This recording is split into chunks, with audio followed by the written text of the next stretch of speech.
Halo semuanya, kembali lagi di video analisa teknikal harian XAU USD bersama Mandana. Ini adalah analisa XAU USD hari ini pertanggal 16 September 2022 hari Jumat. Ya, seperti biasa jika teman-teman suka dengan videonya, teman-teman jangan lupa like dulu videonya, subscribe bagi yang belum subscribe, hidupkan lonceng dan di-share ke teman-teman yang lain yang sekiranya perlu analisa di XAU USD per hari ini tanggal 16 September 2022. Oke, langsung aja kita lihat analisa kita kemarin. Kemarin itu sudah saya wanti-wanti, sudah saya kasih tahu, sudah saya sangat kasih tahu, ya. Kalau di gold itu saat ini lebih prefer ke sell, ya. Saya sudah juga wanti-wanti ke teman-teman semua. Kalau yang nekat ambil posisi buy kemarin segini, yang di sini 1680-an lah pokoknya ya. 1680-an itu sebenarnya tidak worth it. Karena mengapa? Karena ya bagi yang kena buy kemarin sebenarnya sudah saya tidak sarankan di sini ya. Tidak sarankan untuk nge-buy di sini sebenarnya. Tapi ya kemarin saya lihat ada yang di Telegram ada yang coba nge-buy di 688. Walaupun saya tidak sarankan ya benar aja kan. Harga dari gold itu tidak serta-merta ketika dia turun sampai di sini dia langsung naik lagi ke atas ya kan. Dan ini membuat bahwa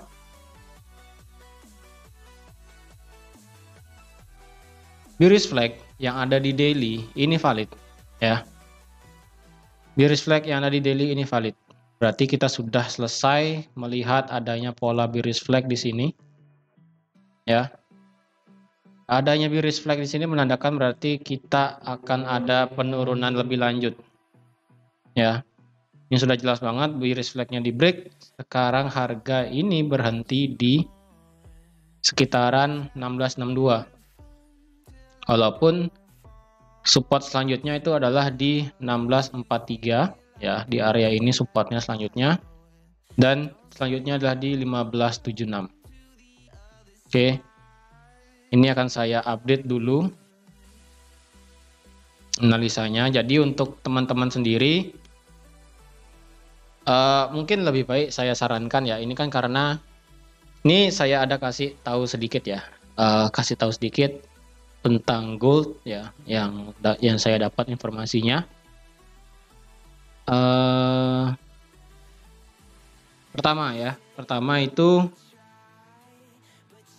kalau kita lihat gold kan sudah berkali-kali menyentuh area 1696 sampai di 1678. Ya kan? Dia sudah nyentuh itu berkali-kali.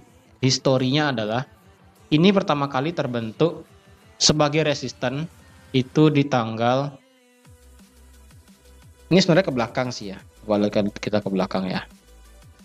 Ke belakang itu sebenarnya ada, tapi ini untuk area yang kuat ini sebenarnya tidak terlalu kelihatan ya. Tidak terlalu kelihatan. Sebenarnya area ini menjadi support yang kuat. Itu awalnya terbentuk dari resisten di harga di tanggal 9 Maret 2020 ya. Lalu ketika resisten ini di break, harga kemudian menjadi support, yang dimana support terakhir di sini harga kemudian terbang ke atas sampai ke harga 2000 ya. Kemudian dites lagi sekali pada saat 8 Maret 2021 dan 31 Maret 2021. Selama 1 bulan ini harga dari gold membentuk pola double bottom dan akhirnya terbang ke atas. Nah, di sini teman-teman bisa lihat bahwa logikanya adalah ketika suatu area resisten ataupun support, ketika area itu disentuh, kita lihat bagaimana reaksinya. Ya. Reaksi yang ditimbulkan adalah seperti ini. Kalau teman-teman lihat ya, itu ketika dia pertama kali dia terbang, anggaplah di sini berarti kita buat ini fresh ya. Berarti kita buat ini adalah fresh area support ya kan. Kalau kita tidak memperdulikan area belakang-belakangnya. Ini saya kasih ilmu sedikit ya. Ketika dia terbang ke atas sampai ke harga $2000 per troy ounce-nya, ini kan menjadi area fresh support. Ya kan? Ketika harga turun, harga mental tidak terlalu tinggi, Dan ketika dia turun lagi sekali, ternyata membentuk pola double bottom. Dikonfirmasi di break di tanggal 8 April 2021 dan retest sebelum akhirnya naik. Nah, berarti ini area demand-nya, area demand ataupun area support sudah tidak fresh lagi ya. Karena kenaikan yang terjadi ya dari yang sebelumnya pada saat fresh itu dia naik sampai ke 2000 dan pada saat sudah disentuh 2 kali harga hanya naik sampai ke 1900. Dan ketika disentuh lagi sekali di tanggal 10 Agustus 2021 harga malah tidak langsung bergerak naik. Ini sudah menjadi indikasi bahwa orang-orang yang sudah menunggu di area ini itu sudah makin lama semakin sedikit orangnya ya. Ini tidak dijadikan patokan karena kalau kita lihat harga tidak turun sampai sini kemudian terbang ya. Kalau kita lihat harga ketika turun ini dan terbang sampai sini lagi, kemungkinan masih banyak ada orang yang menunggu di area ini ya, di area supportnya ini dan demandnya. Nah, ketika harga turun lagi meretest di tanggal 21 Juli ya, kekuatan dia tidak sebesar yang sebelumnya. Ini sebelumnya kan naik sampai ke 1833. Ini pada saat menyentuh di area 21 Juli, harga cuma naik sampai ke 1800. Bayangin ya, bayangin. Setiap harga ini turun ya. Ini gampangnya saya kasih weekly deh. Ketika harga ini pertama kali naik dan ketika turun, harga naik sampai ke 1912 ya. Ini ya kalau teman-teman lihat historinya ya. Dia naik, kemudian dia turun, kemudian dia naik, kemudian dia turun, kemudian dia naik, kemudian dia turun, kemudian dia naik. Nah, teman-teman lihat di sini. Ini high-nya ya. Kemudian ini high selanjutnya. Kemudian ini high selanjutnya. Kemudian ini high yang terakhir. Nah, dari 4 high ini tidak termasuk ya. Ini apa namanya? Mana dia ya? Saya gambar dulu deh. Ini areanya tidak termasuk ya. Ya. Ini area tidak termasuk karena kita hanya berpatokan ketika harga turun kita lihat power area pentalannya itu dalam artian kekuatan mental, kekuatan terbang itu seberapa. Kalau kita lihat pada saat pertama kali dia terbang itu kan harga tinggi banget sampai ke 2000. Ketika turun harga terbang lagi tapi rendah sampai ke 1921. Ketika turun lagi harga naik hanya sampai ke 1877. Ketika harga turun lagi, harga naik hanya ke 1804. Ini ibarat kalau teman-teman bermain bola ya. Coba teman-teman pantulin bola ke atas, semakin lama jika sering menyentuh lantai, pasti semakin lama pergerakan bola itu pasti akan semakin rendah kekuatan pantulannya. Seperti itu logikanya. Oleh karena itu, ketika sudah berkali-kali ini disentuh, kemudian harga bergerak turun seperti itu ya. Jadi kalau kita lihat sekarang bagaimana arah gold selanjutnya. Di sini juga saya kasih tahu ada sesuatu yang menarik juga ya. Ada sesuatu yang menarik juga. Ini akan saya hapus dulu beberapa level ya. Karena saya rasa ini level sudah tidak worth it lagi untuk dipakai. Karena dia sudah membreak area ini, otomatis ini area akan saya hapus ya. Ini area akan saya hapus. Saya hanya sisakan satu level di bawah yaitu 1678 aja. Karena ini merupakan area yang paling bawah ya. Ini area paling bawah yang ada di key levelnya. Jadi kalau di sini ya, kalau kita lihat juga di daily ya, di daily. Kalau kita lihat di daily juga, ini kan sudah rendah paling bawah. Ini ada yang menarik di sini ya. Kita lihat di monthly. Coba lihat di monthly di sini ya. Time frame monthly untuk di gold ya. Teman-teman bisa lihat ini chart pattern apa di sini. Ya. teman-teman bisa lihat ini chart pattern apa. Teman-teman pasti sudah tahu semua. Yang bilang ini double top, benar, karena kalau kita lihat di sini punya top yang setara di sini, ya. Dan ketika harga sekarang bisa drop, ya, di bawah neckline-nya sekarang adalah di area 1678, seperti itu. Nah, masalahnya adalah ketika neckline ini ditembus, maka kemungkinan gold itu, ya, gold itu saya rasa bisa drop secara signifikan, itu bahkan bisa sampai ke area 1600 ya. Itu bisa sampai ke area 1600. Jadi kalau kita lihat di sini di area ini kan 1678 sudah di break. Kita tinggal menunggu area yang ada di sini. Ini di weekly ya. Di weekly kita ada satu range area support di sini yang sangat lebar, yaitu dari 1631 sampai di 1572. Ya.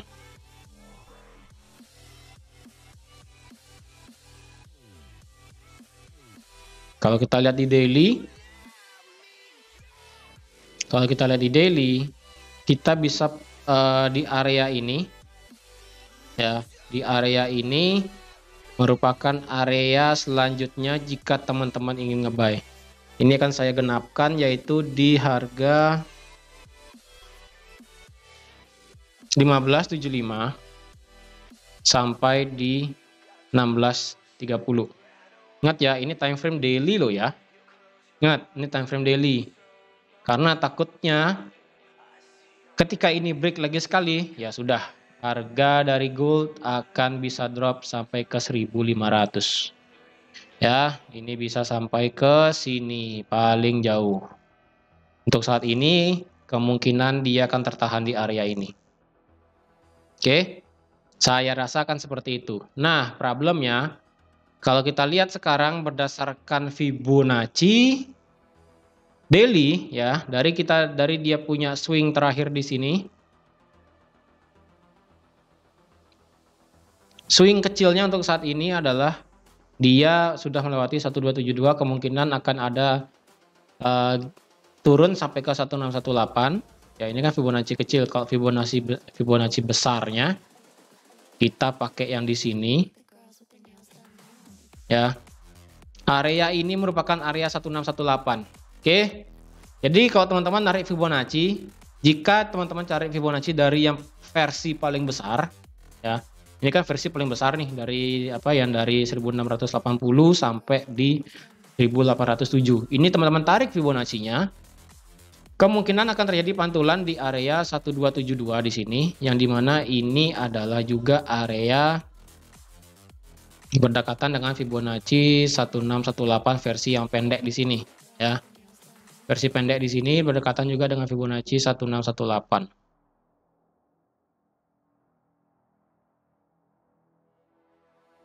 Jadi saya rasa jika nanti dia bisa masuk ke range area ini mungkin ada pantulan sedikit ya. Karena kalau kita lihat ke kiri, apa yang terjadi dengan area ini kalau kita lihat.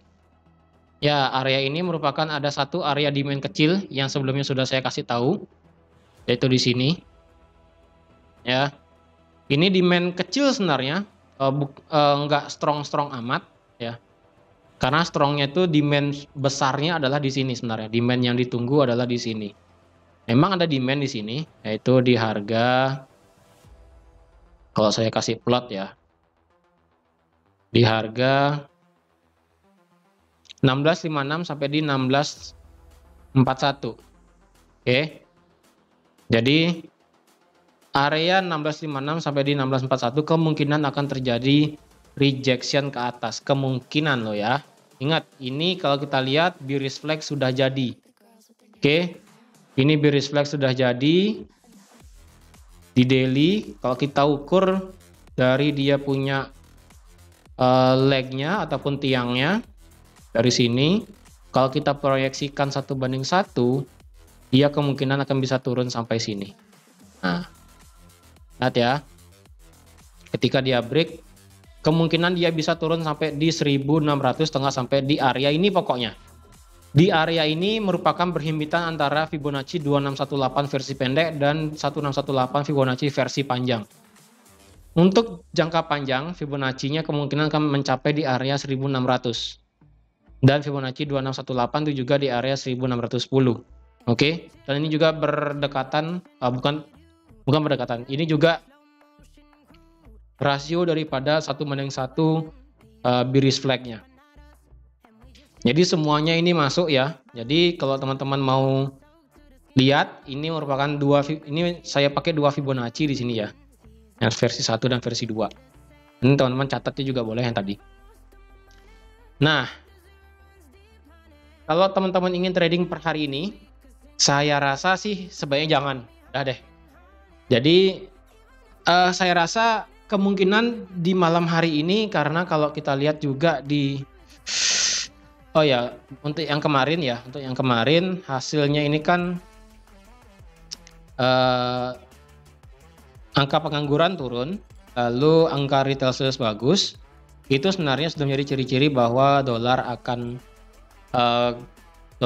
lebih berat untuk naik, walaupun mix hasilnya ya.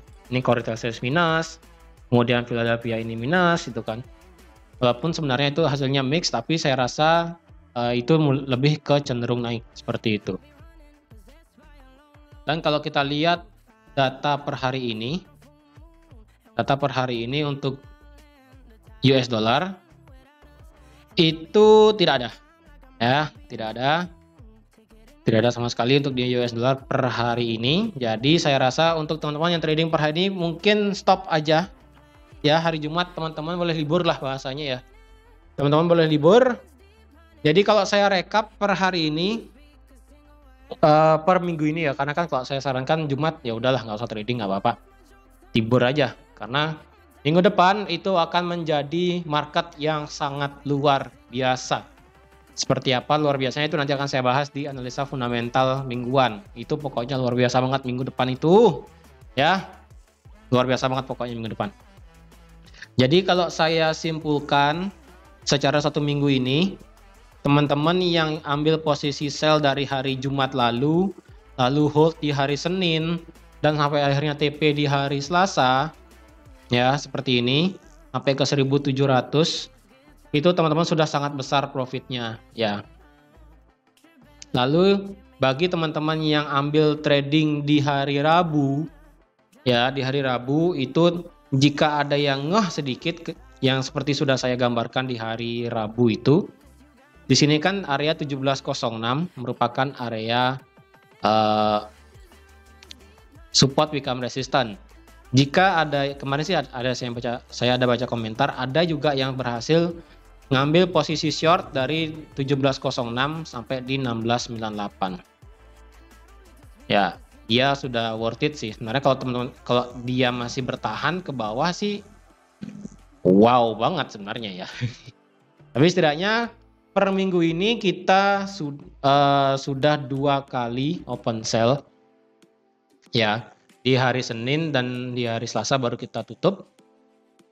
Lalu di hari Rabu, di hari Kamisnya baru tutup. Enggak, di hari Rabu langsung, tepat di hari Rabunya itu juga tutup. Lalu di hari Kamis saya tidak sarankan untuk ambil posisi sell dan buy sebenarnya. Ambil posisi sell boleh, tapi ketika dia seperti yang kemarin naik ke 1706 dulu baru boleh ambil posisi sell. Ternyata harga ini malah cuma nge-retest 1697 ya. Ternyata dia meretest low daripada di sini. Low di 1697. Dia break 1697, retest, kemudian drop sampai ke 1680 dan drop bahkan sampai ke 1662. Sekali lagi kemarin itu saya tidak sarankan untuk ambil posisi buy, tapi karena kan saya tidak bisa memaksa teman-teman semua. Jadi kemarin yang ingin buy saya kasih saran aja, yang dimana kalau teman-teman nge-buy di area 1680-an, stop lossnya di 1676. Karena apa? 1674 ya, 1674. Karena mengapa? Karena jika dia break 1675 maka harga akan drop sampai ke bawah. Dan benar aja, jika teman-teman tidak stop loss di sana, teman-teman akan keseret jauh sebanyak hampir 200 pip seperti itu ya. Jadi untuk yang open sell dari hari Senin, Selasa, Rabu itu teman-teman sudah profit ya, luar biasa profitnya. Selamat.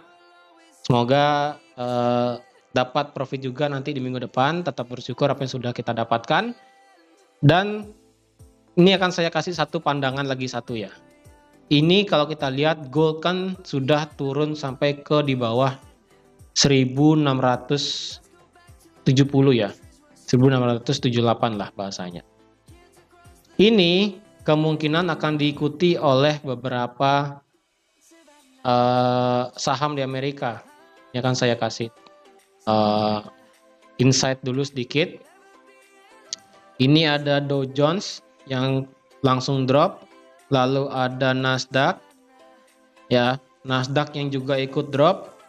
Kemungkinan ketika gold ini dia bergerak turun, karena gold kan kalau kita tahu adalah risk asset ya kan, aset yang sangat berisiko. Jadi otomatis ini saya kasih tahu ya, ketika gold itu dilepas biasanya equity market akan ikut crash. Dalam artian ini kan gold sudah crash di bawah 1678, biasanya akan diikuti oleh stock market yang ikut crash.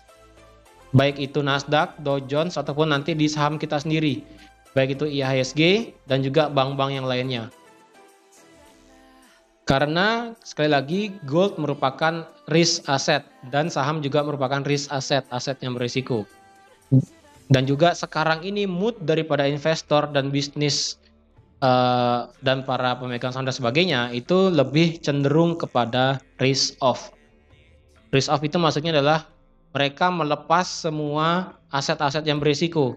Ya udah, contoh-contoh aset berisiko adalah seperti emas, ya. Emas itu aset berisiko, lalu saham itu aset berisiko juga.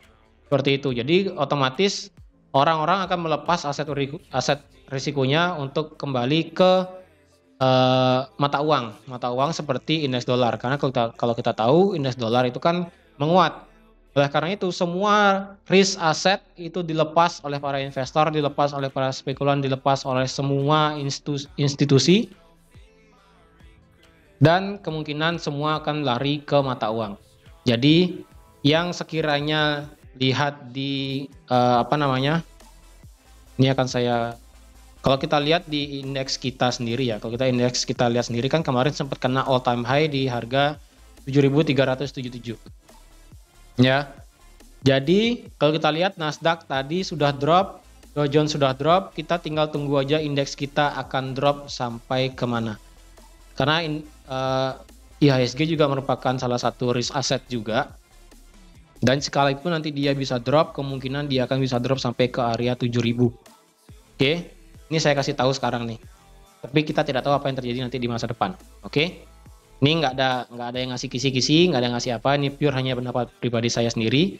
Jadi yang penting patokan teman-teman ketika gold sudah turun, semua risk aset kemungkinan akan bisa bergerak turun juga. Dimulai dari saham, baik itu saham luar negeri, bahkan saham dalam negeri. Seperti itu. Jadi hati-hati aja. Apalagi nanti di minggu depan nanti akan saya bahas, mungkin akan bahas secara menyeluruh mungkin kalau sempat waktunya. Ini pun sudah sangat panjang sebenarnya videonya ya. Jadi ya udah sekian aja analisa XAUUSD per hari ini. Saya rasa untuk yang ingin ambil posisi sebaiknya jangan deh ya. Jangan. Saya sarankan nggak usah dulu trading, stop dulu trading di hari Jumat. Ya udah nggak apa-apa, nikmati aja liburannya karena besok juga hari Sabtu market tutup. Kita sebaiknya nontonin aja chartnya kemana ya. Seperti itu. Dan besok akan saya bahas juga di analisa fundamental mingguan seperti apa. Oke, jadi sekian aja untuk analisa XAUUSD per hari ini, tanggal 16 September 2022. Terima kasih sudah menonton video ini sampai habis. Terima kasih juga sudah like, share, dan subscribe juga. Dan sampai jumpa di analisa teknikal XAUUSD harian minggu depan. Dan besok akan saya buat video analisa fundamental mingguan. Bye-bye.